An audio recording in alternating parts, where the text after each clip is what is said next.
സബീനയാണ് തിരുവനന്തപുരത്ത് നിന്നും. ശ്രീ സബീനയ്ക്ക് എന്ത് തോന്നുന്നു?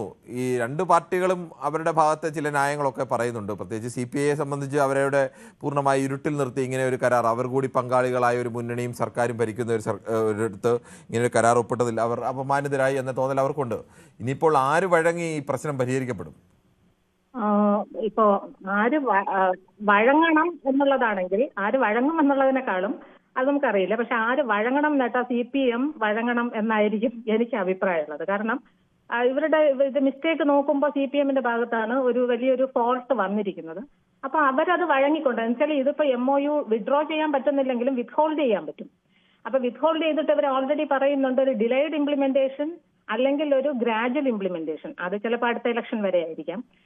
എന്ത് തന്നെയാണെങ്കിലും CPM അതിനോട് കുറച്ചുകൂടെ ഒരു സോഫ്റ്റ് ആയിട്ടുള്ള ഒരു അപ്രോച്ചിലൂടെ ഇത് അവരെ പറഞ്ഞ്, അല്ലെങ്കിൽ ഈ ഇംപ്ലിമെന്റേഷൻ കുറച്ച് ഡിലേ ചെയ്തുകൊണ്ട് ഇപ്പോഴത്തെ സൈൻ ചെയ്ത MOU ഒന്ന് വിത്ത്ഹോൾഡ് ചെയ്തുകൊണ്ട് ഒരു ചെറിയൊരു അപ്രോച്ച് കൊടുക്കുകയാണെങ്കിൽ ചിലപ്പോൾ ഇപ്പോഴത്തെ ഒരു കണ്ടീഷൻ, ഇപ്പോഴത്തെ ഒരു പൊളിറ്റിക്കൽ സിറ്റുവേഷൻ വെച്ചിട്ട് CPI ചിലപ്പോൾ വഴങ്ങിയേക്കാം.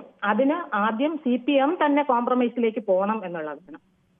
ഇതിന്റെ വേറെ ഒരുപാട് പൊളിറ്റിക്കൽ സൈഡ് ഉണ്ടെങ്കിലും ഇവർക്ക് അടുത്തൊരു ഇലക്ഷൻ ഫേസ് ചെയ്യാനുള്ളതാണ്. അപ്പൊ ഇവർക്കൊരു കോംപ്രമൈസ് ഈ CPMന്റെ ഭാഗത്തുനിന്ന് വരുന്നത് നല്ലതാണ്. അല്ലെങ്കിൽ CPI എന്ന് പറയുന്നത് ഓവറായിട്ട് അവര് ഒരുപാട് താഴ്ന്നു പോകുന്നതായിട്ട് ജനങ്ങൾക്കിടയിൽ ഒരു വല്ലാത്തൊരു ഫീൽ ഉണ്ടാവും. അപ്പൊ CPI ഒന്നിനും കൊള്ളാത്തൊരു പാർട്ടിയാണ് എന്നുള്ളൊരു ഫീൽ ഉണ്ടാവും.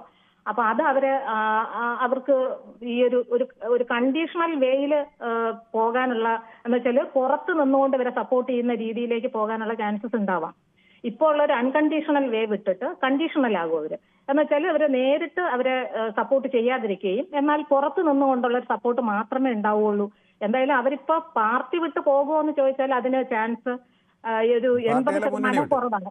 മുന്നണി വിട്ട്, അതെ, ഈ മുന്നണി വിട്ട് അവർ വേറൊരു ഭാഗത്തേക്ക് പോകാനുള്ള ചാൻസ് 80% കുറവാണ്. പക്ഷെ ഒരു 20% ചാൻസ് അവിടെ കിടപ്പുണ്ട്. ബിക്കോസ് അടുത്ത് ഒരു ഇലക്ഷൻ വരുന്നുണ്ട്, പിന്നെ ഒരു പഞ്ചായത്ത് ഇലക്ഷനും മുന്നിലുണ്ട്. അപ്പൊ ഇത് കണ്ടുകൊണ്ട് ഭരിക്കുന്ന പാർട്ടി എന്ന് വെച്ചാൽ ഒരു ഡോമിനേഷൻ ഉള്ളത് CPMനാണ്. അപ്പൊ CPM ഇപ്പൊ ഇത്രയും ദിവസം അവർ ഒരേ ലെവലിൽ തന്നെ അവർ പിടിച്ചു നിൽക്കുന്നുണ്ട്, ഇതിൽ നിന്ന് പിന്നോട്ട് പോകാതെ.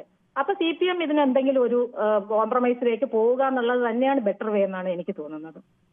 ശരി, സബീനയുടെ അഭിപ്രായം വളരെ പൊളിറ്റിക്കലായി വളരെ സാധ്യതയുള്ള വിഷയങ്ങൾ അത്രത്തോളം വിശകലനം